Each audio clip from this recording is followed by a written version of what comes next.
Allez, bonjour aux lecteurs de notre chaîne YouTube et aux membres du forum de rcmac.com. Alors là, on va continuer, on va plutôt attaquer le montage du BXR S1 version kit. Alors pour ça, hein, comme d'habitude, je vais utiliser mon petit pied à coulisses électronique. Hein. Je rappelle, ça vous les trouvez par exemple à Lidl, ça vaut 9 euros je crois. Voilà, ça c'est bien utile pour prendre des mesures. Et moi, ça va me servir aussi pour prendre des mesures pour faire l'article photo, hein, où je vais faire la mesure des poids, les dimensions, les pièces, le petit réglet. Ça, c'est indispensable. Pareil, ça vaut pas bien cher, ça, en RC. C'est toujours très utile. Allez, j'ai commencé un peu par la fin. Là, j'ai mis quelques outils un peu au hasard. Hein. J'ai un peu parcouru la notice, mais au fur et à mesure, s'il y a besoin d'autres outils, je vous montrerai ça. Mais à la fin, en un dixième, va falloir, comme là, la voiture, elle est réglable un peu dans tous les sens. J'ai pris alors tous ces outils, hein, à part bien sûr pied à coulisses, le réglet, la pince là, je l'ai pris chez mon voisin, chez modélisme34.fr, qui a une grosse gamme d'outillages en plus pas cher. Et là, il a reçu dernièrement ces petits équerres qui permettent de régler le carrossage sur la voiture, enfin pas mal d'autres choses aussi, la garde-sol aussi. Et donc ça, je l'utiliserai. C'est bien sûr très utile pour régler à la fin, notamment, surtout le carrossage. Et en plus, c'est pas bien cher. Une pince bec, alors il faut une pince bec assez fin pour mettre les goupilles, notamment monter les goupilles dans les corps de diff. Et aussi, vous allez voir, il y a une petite caractéristique, les noix de sortie de diff, elles sont maintenues par un petit circlips. Donc ça sera utile d'avoir une pince à bec fin. Alors ça, c'est le genre de pince que j'ai acheté à Lidl, ça vaut 4 euros, quelque chose comme ça. Il y a indispensable aussi, enfin je trouve, c'est ce genre de clé. Alors ça, c'est nouveau chez Cyril, parce que d'habitude, si on voulait des clés douilles comme ça, on achetait souvent l'ensemble, et pour le dixième, il y a certaines clés, c'était un lot de 4 qui ne servait pas. Alors là, c'est celle de 5,5, hein, c'est pour les Nistop de 3. Alors pareil, ça c'est pas cher et c'est vraiment de très bonne qualité. C'est des outils qu'il a reçus vraiment récemment. Je crois qu'il les a en 5 et en 4 pour les mini RC. Bien sûr, mon outil habituel que je conseille tout le temps, parce que il y a les 4 embouts dans le manche. Hein. Alors, bien sûr, quand on fait du dixième, si par exemple on va tourner quelque part en scooter, en vélo, voilà, c'est toujours pratique d'avoir des outils compacts. En plus, ils sont de très bonne qualité. Bien sûr, les habituels pinces à lui qui vont notamment nous servir à monter les amortisseurs. Hein. Sans ça, c'est compliqué de ne pas abîmer les tiges. Et aussi, ça permet de mettre en place l'échappe. Alors, il y a deux versions. Moi, c'est celle-là que j'utilise récemment. Mais si celle-là était sortie avant, j'aurais pris celle-ci. Elle aussi, elle permet pour souder. Il y a des emplacements. Voilà, elle est multifonction. Il y a même un petit côté pince là. Voilà, et pareil avec le système pour monter et démonter les pinces. Et bien sûr, hein, je ne l'ai pas encore ouvert, le petit cutter, parce que là, il va y avoir pas mal de choses à ébavurer. Et ça aussi, c'est un truc qui est arrivé récemment chez lui. C'est hyper pas cher. Il y a des lames de rechange. Ça coupe super bien. C'est tout aluminium, hein, le manche, le système de démontage. Et ça permet de faire des beaux ébavurages et de précision. Et ça sera aussi utile pour la carrosserie. En parlant de carrosserie, ben tiens, j'avais oublié de mettre, pareil, des ciseaux.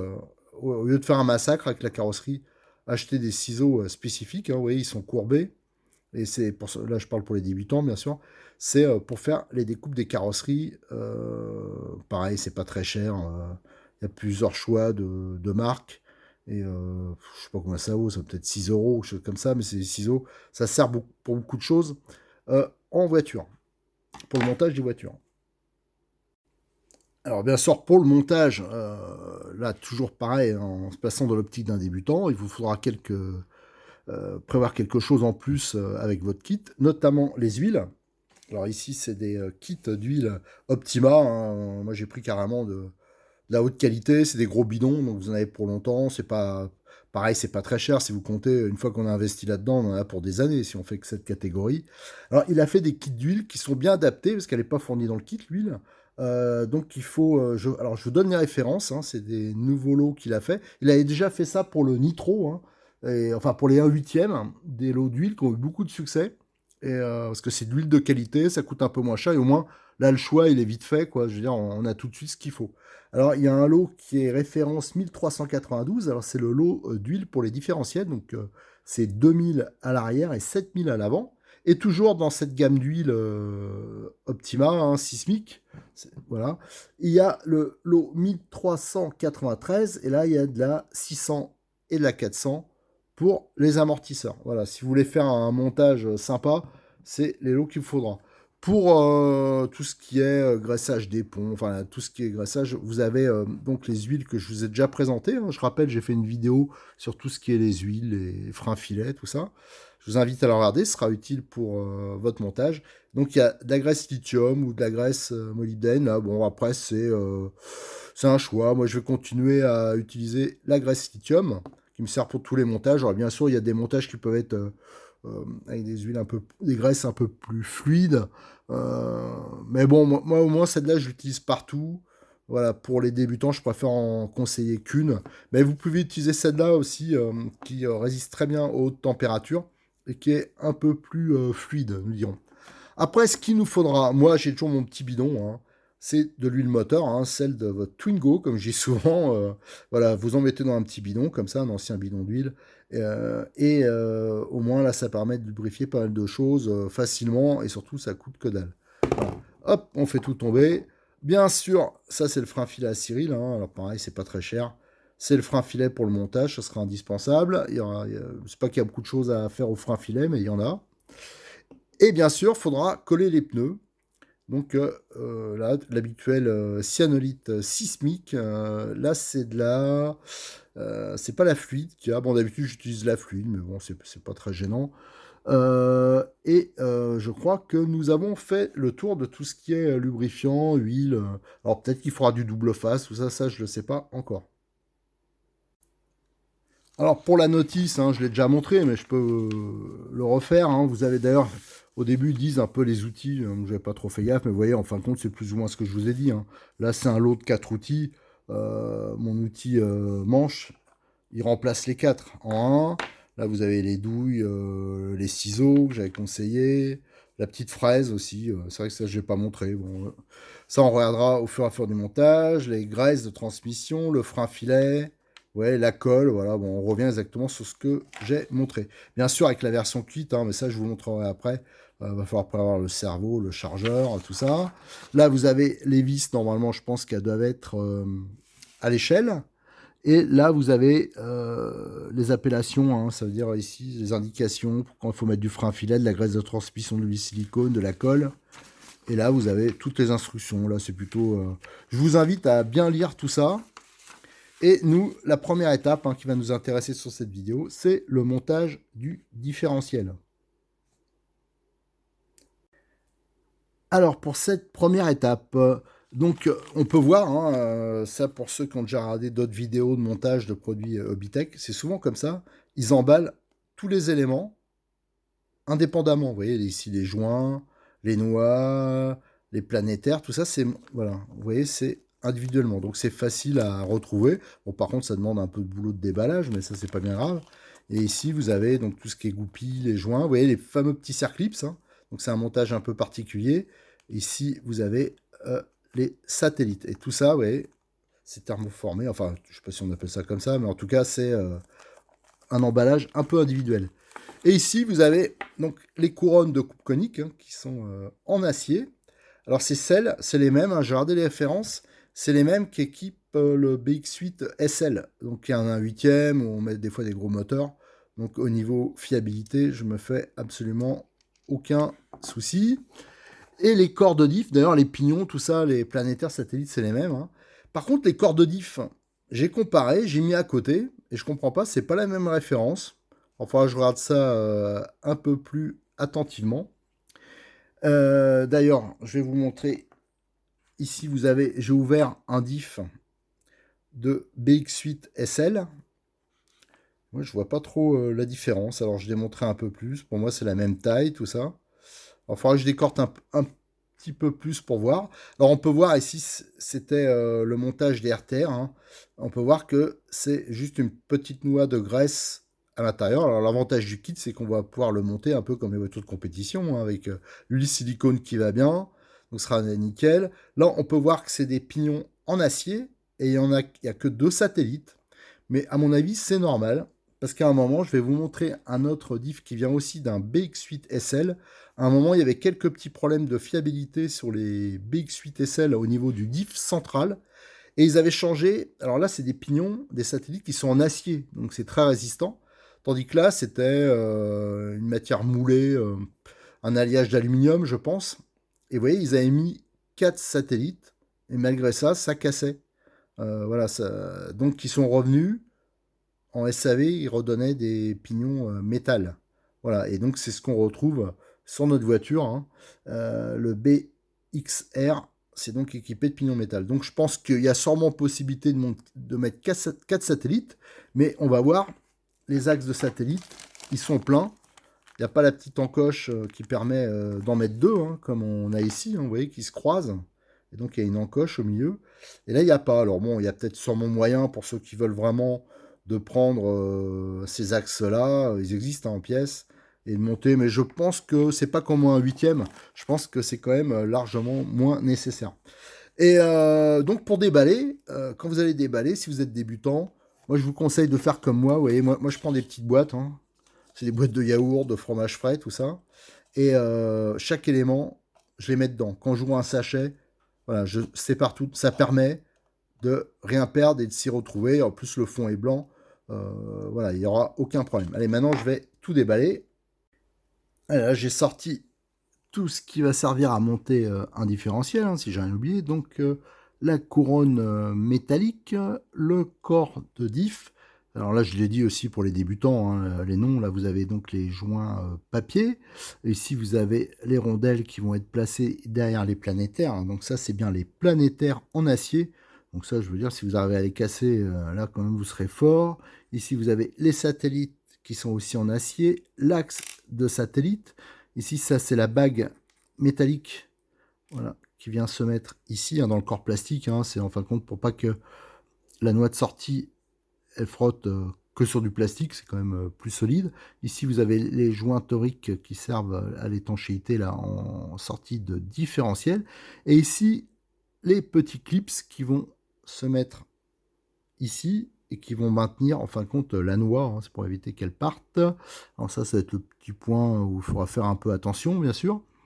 Et ici, vous avez donc les vis, ça doit être du 2,5, je crois. Ça, je vous le dirai exactement. Je n'ai pas sous les yeux. Et donc là, il faut une clé, comme ici, une clé de 1,5. Allez, maintenant, moi, je vais prendre les photos, quelques mesures, et on va attaquer le montage. Alors, quelques petits points que moi je vais, comme c'est ma voiture, hein, que je monte, je vais la monter directement comme je voulais. Les roulements qui sont livrés avec, c'est donc des roulements étanches. Alors, il y en a qui déflasquent, voilà, ou qui enlèvent la graisse pour mettre que de l'huile. Ils sont bons les roulements, il n'y a pas de problème, mais c'est pour mettre un peu plus de roue libre, voilà, pour gagner un peu en rendement. Donc les roulements, je vais les mettre de côté. Et moi, j'ai, parce que j'en ai un fagot, à vrai dire, j'ai des roulements. Alors, la taille, hein, c'est tout à fait classique, c'est du 10-15-4, voilà, c'est ça. Et c'est des roulements qui sont vraiment pas chers. Et moi, je les préfère tout métal. Voilà, alors c'est sûr que ça protège mieux si on va dans la poussière, tout ça. Mais là, moi, je préfère pour les nettoyer. C'est plus facile. Et surtout, j'en ai un fagot, en plus, dans des qualités. Ça, c'est de la BEC7. Donc, c'est des roulements super qualité. Donc, comme je les ai, je vais les monter direct. Deuxième chose que je vais faire, là, je m'en suis aperçu quand j'ai fait les vidéos. Alors, ça, c'est souvent le cas, hein, sur les voitures, hein. Là, vous avez donc des petites bavures ici. Voilà. Je ne sais pas si vous les voyez, ça accroche un peu. Alors, comme là, c'est là qu'il y aura le joint, moi, je préfère les éliminer. Alors, les éliminer, c'est facile, hein. Moi, j'ai une vieille fraise comme ça, mais malheureusement, ces fraises qu'on achète, je l'avais mise sur une. Oui, je m'étais fabriqué un manche en acier. Et c'est des fraises, normalement, qu'on met sur des perceuses à colonnes, des choses comme ça. Et qu'on trouve dans les ouais, Casto, par exemple, tout ça. Et moi, alors, c'est sûr que c'est du mal à attaquer là, mais par contre, ça suffit pour enlever la petite bavure. On peut aussi utiliser, alors pas avec la perceuse, on essaye de le faire à la main. Un forêt, là j'ai vu un forêt de 3,5, ça devrait suffire. Donc tout ça, Je vais ébavurer jusqu'à... Vous voyez, le téléphone, l'avantage, c'est que ça sert de loupe. Vous voyez, celui-là, il est à peu près ébavuré, et celui-là, il l'est pas. Alors, c'est pas grand-chose, hein. Je pense que si on laisse comme ça posera pas de problème. Les RTR, par exemple, ils sont tous comme ça, la plupart qui sont montés. Mais moi, j'aime bien que ça soit nickel. Donc, plus le plan de joint, il est parfait, mieux ça sera. Et la même chose ici. Vous voyez, vous avez les traces de démoulage. Et ça dépasse un peu. Alors on pourrait au cutter le retirer. Alors ça, je le dis bien, hein, c'est pas spécifique à Vitech, c'est toutes les marques. Il y a toujours des traces de moulage. Mais comme là, c'est sur la partie plan de joint, pour le retirer, moi, je vais faire une note tactique. On pourrait le faire au cutter, mais ce que j'ai fait, ouais, j'ai mon petit... Voilà, du 400 à l'eau, hein, pour ceux qui connaissent la carrosserie, c'est ce qui sert à faire la finition des carrosseries à l'eau. Et moi, je fais comme ça, en le maintenant bien à plat. Et vous le tournez en rond comme ça, voilà, histoire bien sûr de ne pas partir. Et normalement, bon, je sais pas combien de temps il faut le faire, mais voilà. Là, je sens déjà que ça coulisse tout seul. Et là, normalement, voilà, je les sens déjà plus là. Alors ça, je vais l'essuyer après et aller jusqu'à que ça soit parfaitement, qu'on ne sente plus d'aspérité, mais déjà, je les sens plus. Vous voyez, vous faites à l'eau, hein, et bien sûr, vous tournez un peu comme ça, et surtout, vous le maintenez parfaitement plat, parce qu'autrement, si vous partez, ça va fuir comme un panier. Si vous n'êtes pas sûr, ne faites rien, ou alors allez-y et bavurez. C'est pour ça que je montrais ce cutter-là, ces petits cutters-là, qui sont pas chers, qui sont livrés avec des lames, parce qu'ils coupent super bien. C'est vraiment... par contre, c'est des couteaux des cutters de maquettistes. Alors, pour ça que Cyril en a fait rentrer. Ça, c'est quelque chose, il y en a beaucoup il en vend pas mal, parce que déjà, c'est pas cher, et en plus, parce que c'est vraiment très précis, et ça peut être très utile aussi quand on fait des carrosseries. Voilà. Donc voilà, une fois que ça sera préparé, on pourra attaquer le montage. Alors, première opération à faire, on va coller donc la bague en acier dans le corps de diff, hein. Donc je vais mettre une petite goutte. Je préfère le mettre directement là. Ah, bien sûr, tout part. C'est la cata. Voilà. Je fais une goutte comme ça. Et je vais répartir un peu. Tac. Tac, tac, tac, tac. Et on s'assure qu'elle est bien à fond. Et voilà. Et là, bien sûr, il faut attendre que ça colle, mais ça va aller très rapidement. En attendant, je vais vous montrer quelque chose que je pense que j'avais oublié. Il y en a qui ont dû se dire, mais elles sont où les goupilles d'entraînement pour les satellites? Il n'y en a pas de goupilles. Ici, vous avez un mets-plat et ça rentre. Vous voyez, ça rentre ici et c'est ça qui fait l'entraînement. Et c'est pour ça qu'il faut un circlips ici. Voilà. Et donc, bon, ça a des avantages. Et l'avantage déjà, c'est que ça retient la noix, hein. Avec un système à goupilles aussi, hein, mais voilà, bon, c'est plus facile, voilà, c'est un choix. Moi, je trouve ça pas mal, mais je dirais peut-être pas la même chose quand je vais galérer peut-être à mettre le Circlips. Parce que bon, en temps normal, ça devrait aller, mais là, j'ai l'écran devant moi et ça m'inquiète un tout petit peu. Alors tout à l'heure, j'ai dit... Alors aussi, un truc qui est bien, c'est que les roulements, des fois, les noix, elles sont un diamètre qui est plus grand que les roulements. C'est pour ça que les roulements, il faut les mettre avant. Là, l'avantage, c'est qu'on pourra changer les roulements ou les enlever pour les nettoyer sans démonter tout le diff. Vous voyez, comme il passe par-dessus. Donc c'est pour ça que pour une fois, c'est assez rare. Pour une fois, on n'est pas obligé de les monter en premier. En tout terrain, souvent, on ne peut pas les démonter. Les noix sont plus grosses. Donc j'avais dit que j'allais monter ça avec de la graisse lithium. Et en fin de compte, je vais mettre ça avec de la graisse graphite. Tout ça parce que j'ai fait le ménage chez moi. Il y a longtemps que je fais de l'ERC et j'ai plein de pots comme ça qui sont des fois livrés avec les kits. Vous voyez, hop, moi j'hésite pas. Vous en mettez. Voilà, bon, pas à peine d'en mettre non plus 2 tonnes, hein. Mais il faut qu'il y en ait au moins un tout petit peu. Ça veut dire que quand on met ici, que ça graisse bien, voilà. Surtout que d'origine, c'est un poil. Il n'y a pas de jeu, hein. Je ne vais pas dire que c'est dur, mais va falloir que ça se rôde un tout petit peu pour que le diff il ait la souplesse normale. Mais à la limite, je préfère que ça soit comme ça parce que des fois, il y a des voitures, on prend, ça se trimballe dans tous les sens. Voilà, et là, on va pouvoir mettre le joint. D'ailleurs, tiens, j'ai oublié de prendre quelque chose pour le pousser.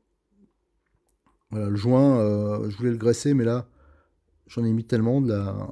En vacances, j'ai voulu que ça se voit sur la vidéo. Donc j'ai pas hésité à en mettre un paquet. Et bien sûr, à côté, j'ai pas la clé qui va me permettre de pousser. Attendez, excusez-moi, moi j'utilise des petites clés croix comme ça. Voilà. Et ça me permet de le pousser bien à fond. Après, vous avez la rondelle. Hein. Donc, je vais voir s'il n'y a pas de bavure. Je voyais, non, s'il n'y a pas de bavure, c'est bon. Ça, je vérifie toujours, moi, qu'il n'y ait pas de petite aspérité, parce que c'est pour ça que souvent, pour ceux qui lisent le forum, souvent on voit des lecteurs qui disent ah mais le diff quand je l'ai monté après il accroche ou il est bloqué. Ça peut être des choses comme ça qui font que ça va poser problème. Et après on monte. Voilà. Voilà, là il est monté. Maintenant il reste à mettre le clips. C'est ça qui m'inquiète un peu. Ce qui m'inquiète surtout un peu, c'est de le faire dans cette position-là. Donc, hop, ouais, je sais pas trop comment je vais aller le mettre en regardant que l'écran. Parce que voilà, moi le problème que j'ai, c'est que bon, il s'est mis de travers. Bon, ce que je vais faire, moi je vais pas le faire devant l'écran parce que j'arriverai jamais. Parce que je fais tout pas en vision directe et là j'ai pas la notion de la distance comme ça. Alors je vais le monter le clip et après je vous montrerai comment j'ai fait. Voilà, le clip c'est en place. Alors je vous dis pas que c'est facile. En fin de compte, j'ai utilisé une pince épilée comme ça. J'ai mis en place et après j'y suis allé avec la pince, hop, enfoncé. Mais je vous avoue que je voulais pas faire en direct parce que en vision à direct, je n'y arrive pas. Euh, voilà, donc c'est voilà, là il est placé. Après, je me demande s'il est vraiment hyper utile. Je me demande si on ne le mettait pas, si ça poserait vraiment un problème.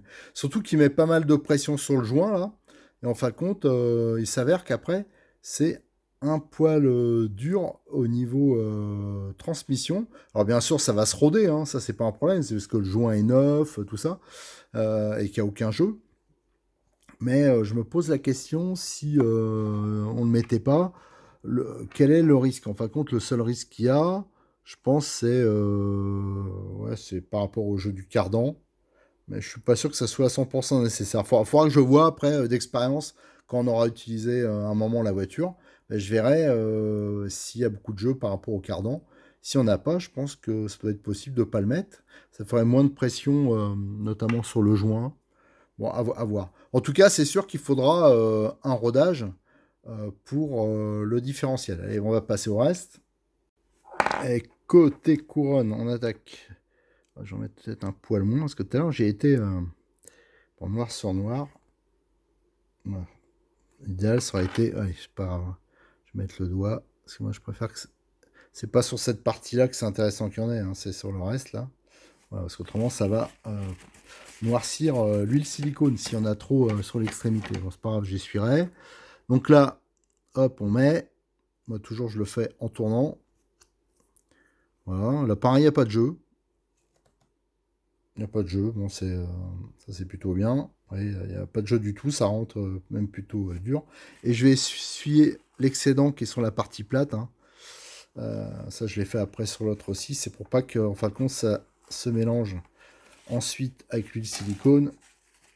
Et après, elle sera rapidement noire. Là, le joint, donc, il sera bien lubrifié, pas de problème. Et on restait quand même sur la partie lisse. On met le joint. Tac. Et vous voyez, c'est ça pour ça que je dis que est-ce qu'il faut mettre le clip? Alors ça, je demanderai. J'enverrai un petit message à Stéphane Matteo, le concepteur, pour voir lui ce qu'il en pense. Vous voyez là, de ce côté-là, c'est quand même plus facile à mettre. Ah, bien que je dis ça. Le problème, c'est qu'il est un peu aimanté, ma pince. Donc ça a tendance à suivre. Sabotage. Alors, bien sûr, ça s'est mis de travers. Il va falloir vraiment que je trouve un autre système pour la caméra parce que j'en ai marre. Je vois, mais quand je dis que je vois rien, c'est vraiment rien. Donc quand je veux faire des montages, ça facilite pas. Voilà. Donc là, vous voyez, le clip, il est parfaitement en place, il risque pas de se barrer. Et là, par contre, c'est très libre. Il y a même un petit jeu, vous voyez, latéral. Donc, bon... Ouais. Bon, bah, donc, de ce côté, il n'y a aucun problème. Mais on voit Ça peut un peu bouger, ouais, pas latéralement, au niveau... ouais, non, c'est pas un problème. Pour moi, c'est pas un problème, mais c'est plutôt que je réfléchisse en même temps pour l'autre côté, qu'il n'y a pas du tout de jeu. Alors, est-ce que je regarde, hein, c'est-à-dire, je regarde avec un diff d'une autre. Ouais, bah, ceux-là, ils ont été rodés, hein, c'est différent. Voilà, bon, bah, là, c'est un peu plus dur de ce côté-là. Est-ce que c'est une histoire de bac bronze? Alors ça, je vais le voir quand je vais monter le deuxième, et après, je regarderai. Alors, cette petite différence de dureté de côté, j'avoue, ça a dû sortir un truc, ça m'a troublé un peu. Pour ça, je réfléchissais en même temps ce qu'il pouvait avoir. Alors, je me suis dit, c'est peut-être que quand on a collé la bague, là, elle était peut-être pas... faut qu'elle soit... Là, on voit qu'elle peut s'enfoncer peut-être un peu plus que tout à l'heure. Il faudrait que je regarde de nouveau les images. Alors, donc, ce que j'ai fait, j'ai redémonté. Et j'ai regardé, effectivement, elle était... pourtant, elle est à fleur, hein, donc je vois pas trop... Donc, ce que j'ai fait, j'ai juste un peu tapoté là. Et vous voyez, ça l'a bien libéré. Alors, c'est pas aussi libre que l'autre côté. Mais là, c'est normal, hein. D'un côté, c'est le corps. Enfin, genre, les tolérances doivent pas être exactement les mêmes. Donc, ça demandera quand même un poil de rodage. Mais là, ça me paraît quand même plus normal. Mais c'est sûr que le fonctionnement, euh, là, il me paraissait quand même un peu dur. Alors, il y a des voitures, des fois, il faut pas mal. Là, notamment des dixièmes, des fois, quand on monte, moi, ça me paraît toujours très dur par rapport à l'échelle, hein. Voilà, donc ça, c'est bon. Alors maintenant, là, j'ai monté, donc ça s'appelle les satellites, hein. Les pignons, ils sont un peu plus petits. Vous voyez, ils sont, là, c'est en gros plan, on voit qu'ils sont en métal, hein, avec un gros module. Donc ça ne devrait pas bouger. Et là, maintenant, on peut les mettre en place. Hop, on tourne, et vous voyez, voilà. Là, c'est nickel. On va pouvoir donc passer maintenant au remplissage. Allez, on va remplir. Alors, on va mettre, là, on va faire le différentiel arrière, donc c'est de la 2000. Hop. Donc comme j'ai déjà montré hein, sur d'autres vidéos. Là c'est un peu particulier parce qu'il n'y a que deux satellites, donc il y a pas mal d'espace. Et on va laisser remonter les bulles. Voilà, on va le faire tourner un peu. Tac. Ouais, on voit quelques bulles qui remontent. Et on va le laisser reposer quelques instants, le temps qu'il n'y ait plus de bulles. Et après, s'il y a besoin, on complétera. Alors bien sûr, il ne faut pas remplir jusqu'en haut, hein. J'en ai peut-être mis un poil trop là. On le verra après, ça c'est facile à retirer. Généralement, je le mets pratiquement en haut des satellites, mais là, comme il n'y a que deux satellites, ça peut jouer un peu. Quelques différences. Allez, on va laisser reposer 5-6 minutes comme ça. Pendant que les bulles, elles remontent, on va mettre le petit joint papier, hein. Donc, il faut toujours s'assurer qu'il est en bon état, ce joint. Alors, une pochette de joint comme ça, c'est pas très cher. Et quand vous utilisez ces voitures régulièrement, c'est bien d'avoir ça d'avance dans sa caisse d'entretien. Parce que si vous remettez des joints pourris, abîmés. Alors, ce que je fais, là, je ne l'ai pas fait. Bon, allez, je vais faire comme je fais d'habitude. Là, je vous l'ai montré. Moi, je les huile un peu les joints. Pour ceux qui ont déjà vu mes vidéos, je fais ça comme en mécanique grandeur, hein. Je prends un peu d'huile comme ça. Hop. Comme ça évitera qu'il colle. Voilà. Déjà, ils tiennent mieux en place. Et je sais pas si vous avez vu quelques vidéos que j'ai fait dernièrement. Alors, je me rappelle plus lequel. Je crois que c'est le Kyosho. Le MP9, quand j'ai démonté, ben, les joints étaient montés à sec. Et les joints, ils se sont détruits. Voilà. Et après, un petit coup de sopalin. Et là, au moins, on est sûr que les joints, ils vont pas coller. Et que ce sera plus facile lors du redémontage. Là, bien sûr, on fait bien correspondre les trous. Hop. Et voilà, le joint, il est bien en place. On va le tourner un peu. Voilà. Vous assurez que c'est bien. Voilà, bien sûr. Tac. Ouais, il est un peu gonflé en le mettant. Voilà. Donc là, une fois qu'il est bien en place, ça sera prêt à être remonté. Voilà, nickel. Allez, maintenant, on va voir pour les bulles. Et maintenant, reste juste à fermer le différentiel. Alors, pour le fermer, c'est 4 vis 2 x 10. Donc c'est des toutes petites vis, hein, ça on trouve même en inox, hein, on en trouve, ça Cyril je sais qu'il en a. Et la petite difficulté qu'il y aura, alors c'est une clé de 1,5, hein, la petite difficulté qu'il y aura, c'est de centrer par rapport aux fixations, parce que c'est pas comme par exemple un diff de 8e, où on peut centrer avec l'extrémité de la clé, hein, le trou est assez gros, là il est minuscule, le trou il doit faire 1,6 à peu près, 1,5, donc là ça va être plus difficile. Donc, j'ai un peu tâtonné pour tomber en face. Alors moi ce que j'ai fait, c'est que j'ai déjà, quand le corps était démonté, j'ai commencé déjà à faire l'empreinte, hein, pour les vis. Donc ça facilite quand même le montage. Alors je monte, bien sûr, on ne monte pas ça à la perceuse électrique, hein, parce que moi ça me paraît dangereux de le faire, surtout avec des si petites vis. Et au fur et à mesure qu'on monte, on fait bien attention que ça soit bien libre, hein, que le pignon soit bien en place. On serre bien sûr pas à fond, hein, loin de là, et on serre en opposition, hein, en croix, hein. Vous voyez, on commence à mettre la vis qui est là, après on va mettre celle-ci, et ensuite celle-ci. Voilà, alors après, ce qu'on peut dire sur les diffs, donc vous avez vu, hein, moi j'ai juste vérifié, alors c'est vraiment pas obligatoire, moi c'est parce que je veux que ce soit le plus nickel possible, donc la planéité, hein, et j'ai fait un peu la chasse aux bavures, hein, franchement, vous avez vu, hein, pour supprimer ça, il y en a pour même pas une minute par diff. Et aussi, ce que j'ai fait, vous avez vu, il faut faire attention au niveau du montage de la bague métal, côté corde différentielle en plastique. Allez, je vais finir de monter ça. Je me dépêche que j'entends des pas dans l'escalier. Donc la porte, elle risque de s'ouvrir. À chaque fois, je dis, si vous voyez le nombre de vidéos que je jette, parce qu'il y a madame qui rentre au moment où il ne faut pas. Donc je suis obligé de recommencer la vidéo. Alors quand c'est technique comme ça m'oblige à tout redémonter. Donc si je pouvais éviter, ça serait pas mal. Ah ouais, ça c'est... Hop, voilà. Après, vous voyez, je fais vraiment le serrage, il doit être fait en opposition. C'est un peu comme en mécanique grandeur, hein. Faut toujours faire comme ça. On approche, hein, on y va doucement, vous voyez. Et après, là, maintenant, je suis un peu en contact. Voilà, donc je serre un poil plus fort. Celui d'à côté. Celui-là. Et maintenant, allez, on va serrer le serrage définitif. Voilà, et maintenant, il restera à voir si c'est bien libre. Ouais, nickel. Non, c'est bien libre, il n'y a aucun problème. Je vous dis, il faudra juste le roder d'un côté, hein. Ce côté-là, c'est normal, hein. C'est pas... Ici, c'est un corps en plastique et métal, et là, c'est tout métal. Donc, bien sûr, les tolérances sont pas tout à fait les mêmes. Alors, ce que je vais faire, là, j'ai pas le feutre là, mais je vais marquer ici l'indice de l'huile, hein, pour m'en rappeler. Et j'entends la porte qui va peut-être s'ouvrir en direct avec les questions. Hop, hop, je me dépêche avant que la catastrophe arrive. Ah non, elle a peut-être entendu quand je parlais fort. Voilà, là, le roulement, c'est normal. Côté métallique, il a tendance à être un peu plus libre.